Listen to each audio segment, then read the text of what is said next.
국민 여러분, 그리고 해외 동포 여러분, 우리는 대한민국을 지켜내기 위하여 우리가 강화문 운동을 통해서 6년 동안 목숨 걸고 싸운 결과 우리는 이겼습니다. 오늘 윤석열 대통령의 그 재판이 헌법재판소에서 이루어지겠지만은 이것은 100%, 1000%, 만프로 기각 내지는 또 완전히 대통령은 복귀될 것은 확실합니다.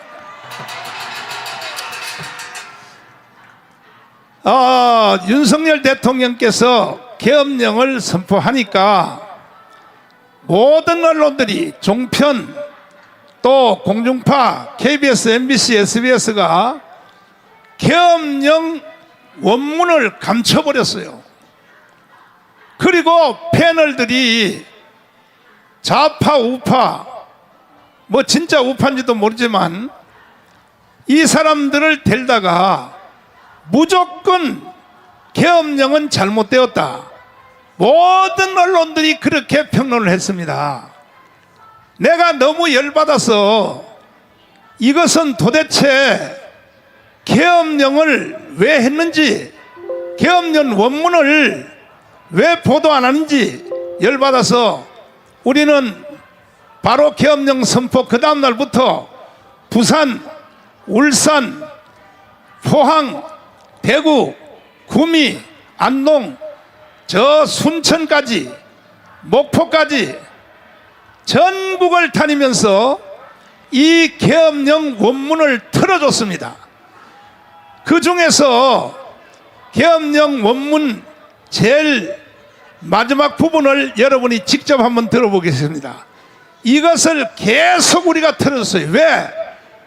언론들이 계엄령 원문은 틀어주지 않고 무조건 계엄은 잘못됐다고 하니까 우리는 거기서 동의할 수가 없었어요.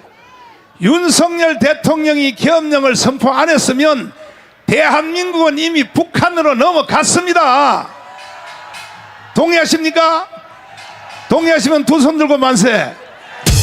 그러면 시간 관계상 대통령의 계엄령 마지막 부분을 한번 직접 들어보겠습니다. 하는 국민 여러분, 저는 북한 공산 세력의 위협으로부터 자유 대한민국을 수호하고 우리 국민의 자유와 행복을 약탈하고 있는 파렴치한 종북 반국가 세력들을 일거에 척결하고 자유 헌정 질서를 지키기 위해 비상계엄을 선포합니다.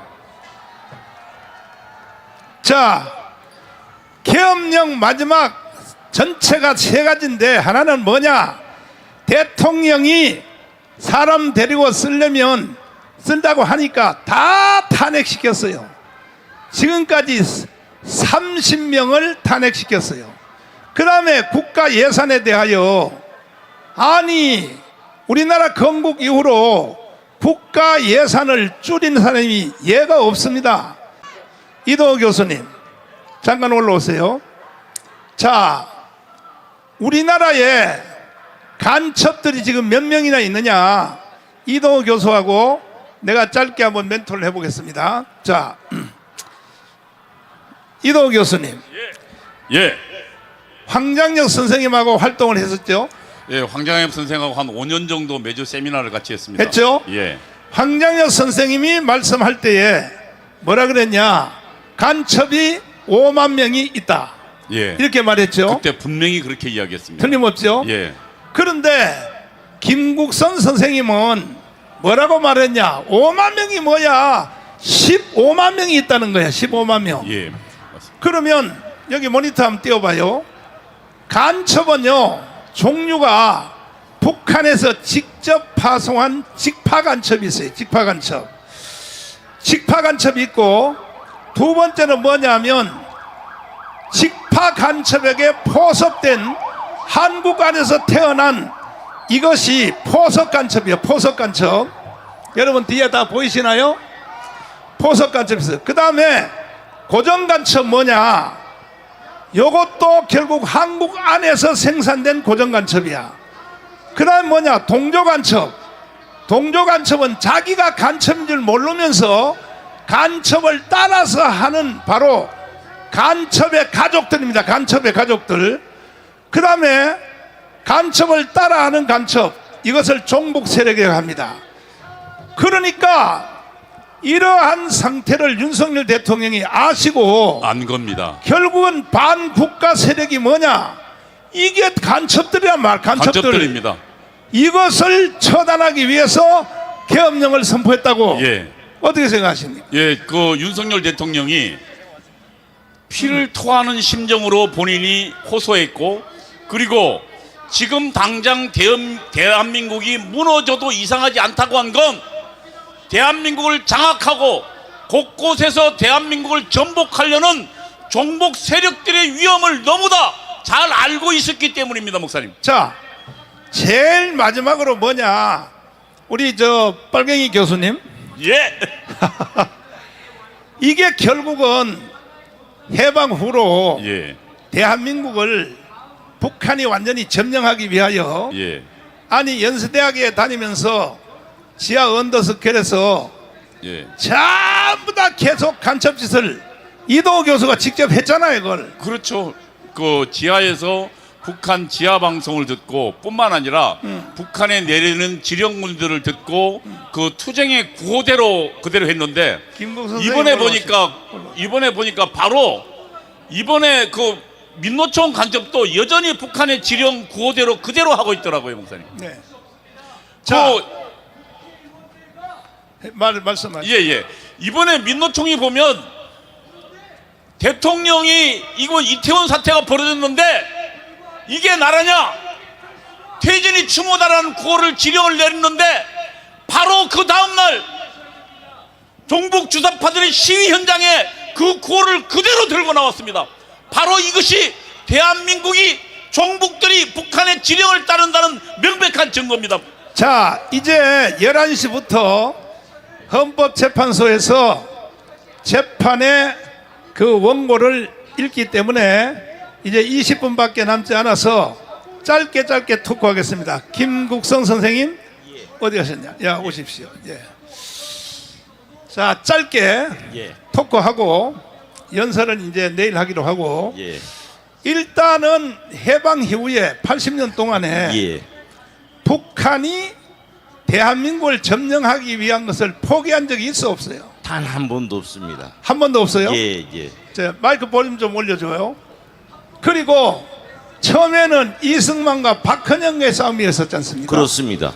만약에 이승만과 박헌영의 싸움에서 이승만이가 졌으면 예. 오늘날의 대한민국은 존재할 수 있나요? 존재할 수 없거냐. 지금 네. 현 보고 있는 것처럼 네. 김정은 통치 밑에서 우리 국민들은 노예처럼 살려야 되죠. 그렇죠. 예, 그렇습니다. 안 되니까 6.25를 일으켰잖아요. 그렇습니다. 물리적으로. 예. 낙동강까지 갔잖아요. 예. 그때에 미군이 돌아와서 예. 미군 때문에 대한민국이 다시 살게 됐습니다. 그렇습니다. 어떻게 생각하십니까? 열백 번 맞는 말씀이고요. 그런데 북한은 왜 미군을 철수하라고 왜 노래를 부릅니까? 미군을 철수해야지만 네. 우리 대한민국 남조선을 자기 체제 밑에 통치할 수 있기 때문입니다. 그 다음에 혹시 각근 전술이라고 알아요? 예, 압니다. 각근 전술 잠깐만 짧게 설명해 주세요.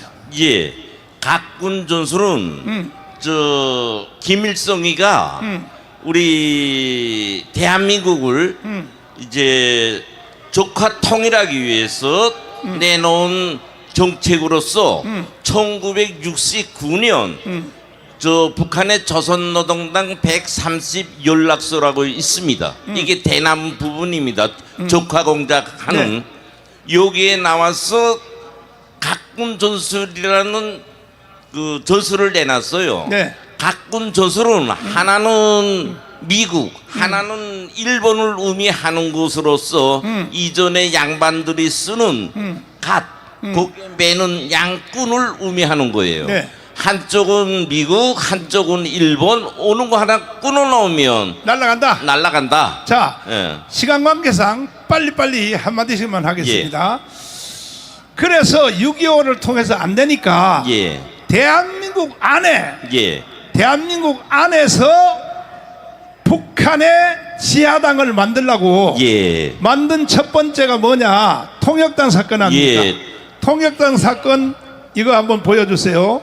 자, 이 통역당 사건 이 사람들 김종태, 예. 김진락 예. 이 사람들이 김일성을 3번이나 만나고 왔잖아요. 이 조선노동당에 입당한 입당한 사람이죠. 예. 그런데 이 밑에 예. 이 신영복이가 있단 말이에요. 그렇습니다. 신영복은 1심에서 사형 받고 예. 2심에서 무기징역 받아서 20년 감옥 살고 왔단 말이에요. 예. 그런데 이 문재인이 이 개자식이 예. 저 평창 동계올림픽에서 내가 존경하는 한국의 사상가 신영복 예. 이렇게 발언을 했는데 예. 문재인 이놈은 간첩이 맞아요 안 맞아요? 맞아도 너무나 맞고 네. 대통령이 간첩이라는 거는 세계 역사에 없는 일이지요. 대한민국에서 이렇게 적화가 돼가지고 이런 간첩 대통령이 탄생했다는 것은 네. 우리 대한민국의 망신입니다. 자 그러면 예. 시간 관계상 빨리 이제 저거 11시부터 중계방송을 봐야 되니까 예. 자 지금요 한총련 예. 정교조 예. 그 다음에 민노총 예. 모든 곳에 예. 우리 선생님이 예. 원래 간첩 저기 통전부에 계셨잖아요. 아니 저는 통전부는 통전사업부고 저는 직접적인 대남 정보기관에 있었습니다. 하하. 예. 그러니까 한총령 정교조 그 다음에 또 저기 민노총 예. 이 모든 거 간첩을 심어놓은 거 누가 예. 심어놨어요? 이거? 뭐 내가 심어 다 놨다고 기면 그건 좀 어폐가 있는 말이고 네. 북한의 대남 정보기관에 심어놨고 네. 이 단체를 통틀어서 어떻게 규정하면 되는가 하면 조선노동당의 남조선 혁명을 위한 전위대 자 이렇게 시간 결론하면 관계상 됩니다. 마지막으로 예. 이렇게 이어져서 예. 이제 마지막 완성한 것이 더불어민주당이다. 그렇습니다. 이 더불어민주당은 예. 북한의 노동당의 예. 하수인이다. 어떻게 생각하십니까? 맞습니다.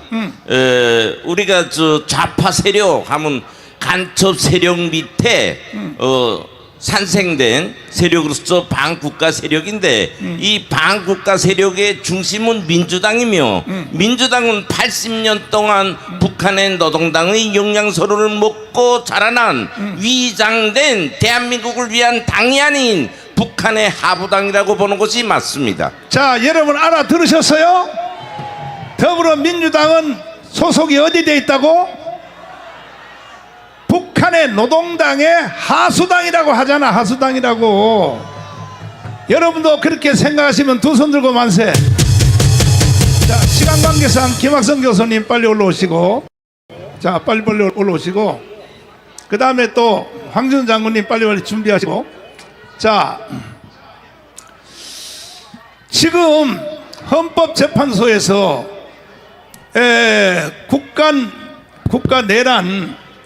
국가 내란 혐의를 뺐잖아요.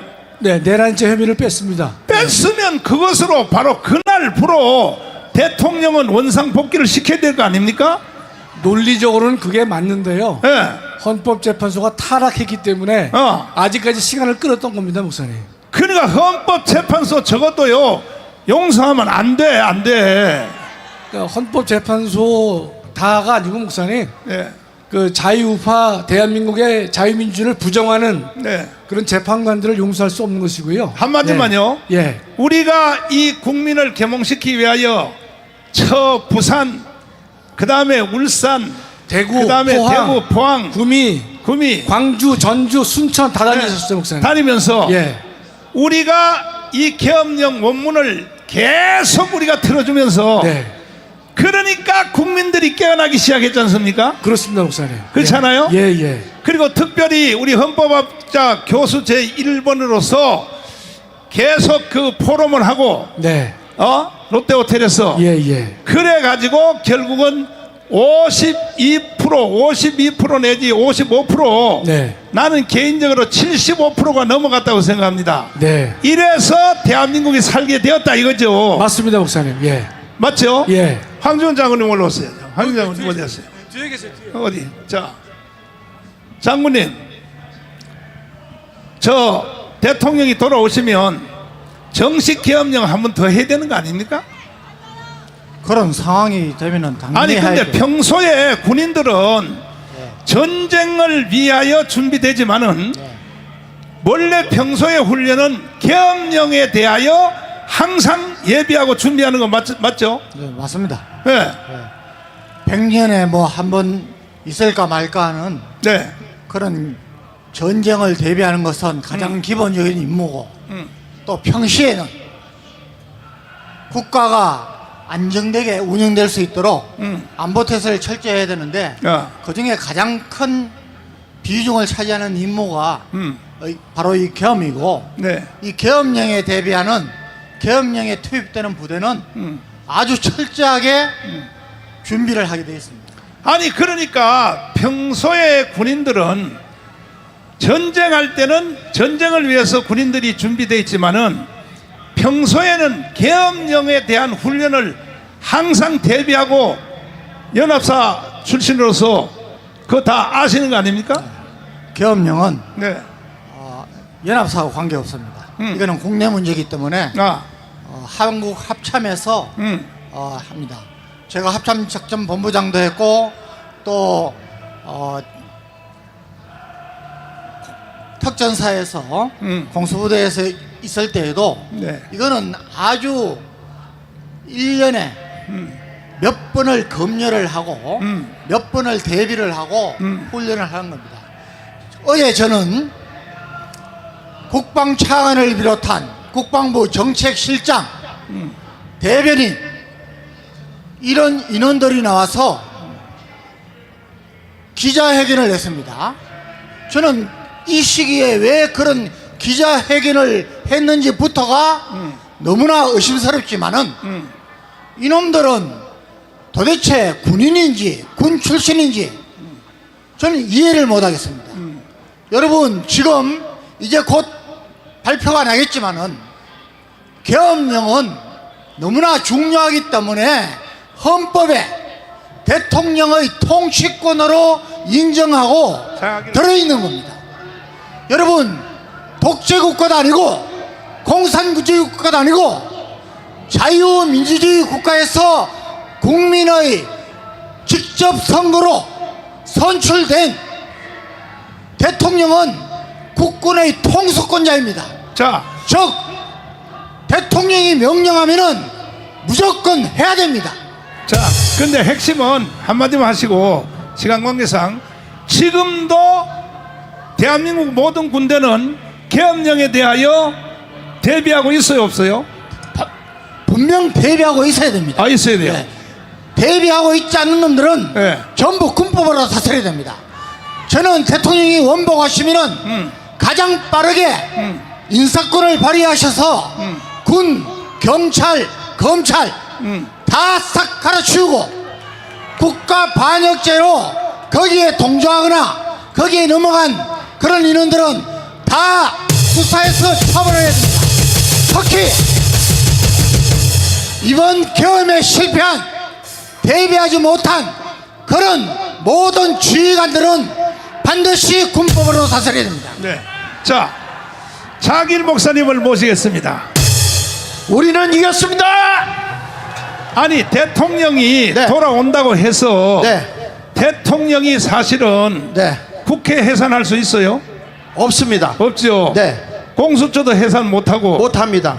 수사만 할 수 있지. 네. 그러면 대통령 남은 임기가 2년밖에 없잖아요. 그렇습니다. 2년 동안에 수사하다 보면 끝나버려. 그렇습니다. 그러면 결국은 이 모든 일은 광화문에 국민 저항권으로 네. 어떻게 생각하세요? 이제 우리 대통령이 다시 기각이 돼서 돌아온다 할지라도 광화문과 함께하는 국민 저항권으로 맞서지 않으면 대한민국을 새롭게 할 수가 없습니다. 여러분 이 나라의 헌법을 만드신 분은 국민입니다.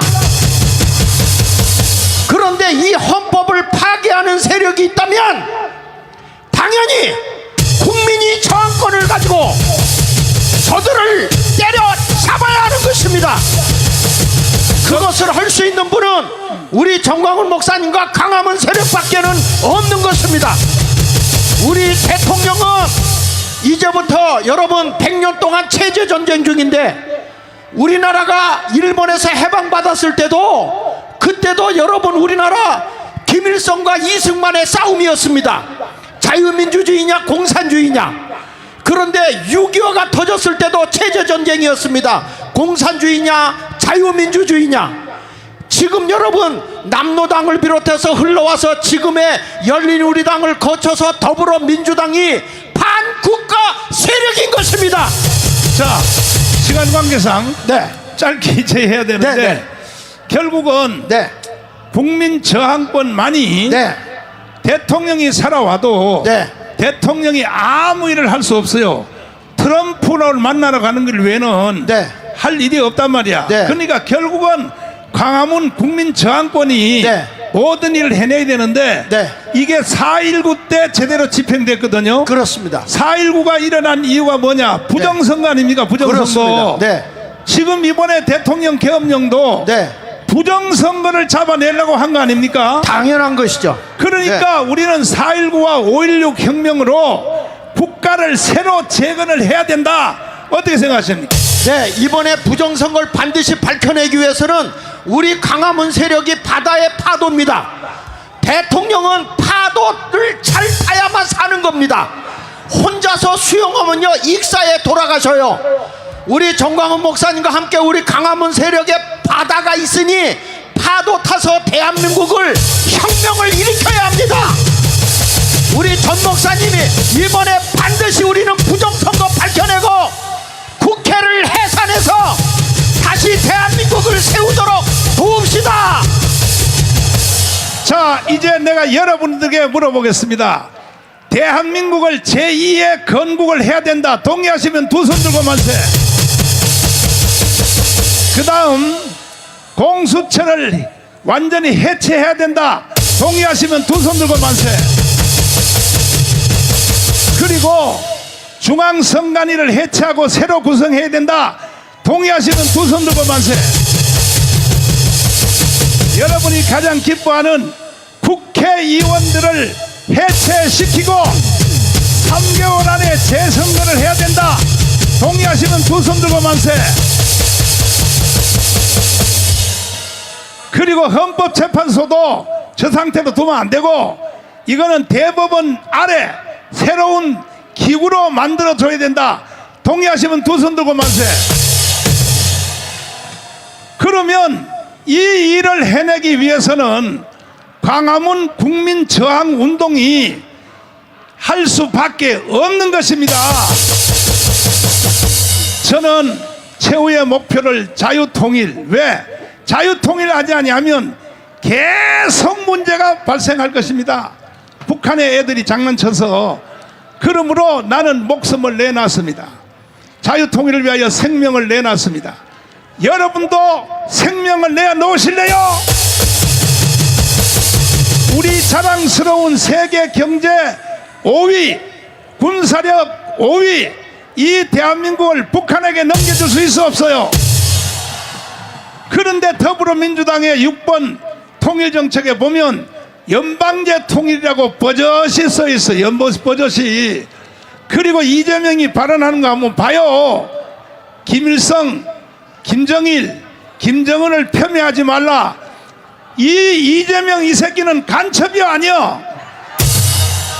그러니까 반국가 세력을 싹 정돈하기 위해서 우리는 다시 한번 국민혁명을 일으켜야 되는 것입니다. 4.19와 5.16으로 국민혁명을 일으켜 대한민국을 새로 건국하지 아니하면 어차피 이 나라는 희망이 없다고 생각하는데 여러분 동의하시면 두 손 들고 만세. 자, 이제 시간이 거의 4분밖에 안 남았습니다.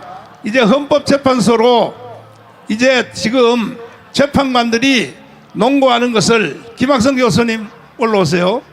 자, 이것을 잘 한번 들어보시면서 교수님, 일단은 그 헌법재판소에 전원 일치를 기각 내지는 또 각하를 할 때 네, 예. 그때는 판결문이 순서가 어떻게 돼요? 네, 전원 저희가 일치. 박근혜 때 보면 이제 이유를 다 읽은 다음에 네. 주문을 읽을 때요. 두 가지 형태가 있는데 하나는 이 사건 심판 청구를 기각 또는 각하한다 라고 하면 이제 4대4가 이상 된 거고요. 뭐 그럴 만에 하나도 안 되겠지만 피청구인으로 시작하면 그건 인용해 목사님. 피청구인 누구누구를 파면한다.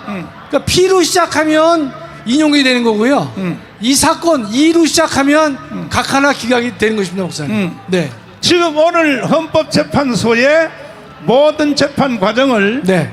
이게 언론에 중계방송하기도 네, 됐죠. 생중계하도록 돼 있죠. 예. 예, 예. 그럼 우리가 이제 바로 보면 되거든요. 네, 네. 우리 방송팀들 바로 준비해 주시고 헌법재판소에서 어떻게 지금 이루어지는지 보니까 아침에 재판관들이 다 차에서 내려서 출근을 다 하더라고요. 네, 네, 그래서 2시간 전에. 네, 네. 자, 그러면 우리 교수님은 어떻게 생각하세요? 4대4입니까? 5대3입니까? 저는 뭐 이전에도 4대4 말씀드렸지만은 네. 4대4 기각이 저는 맞다고 생각합니다, 목사님. 아. 네. 만일에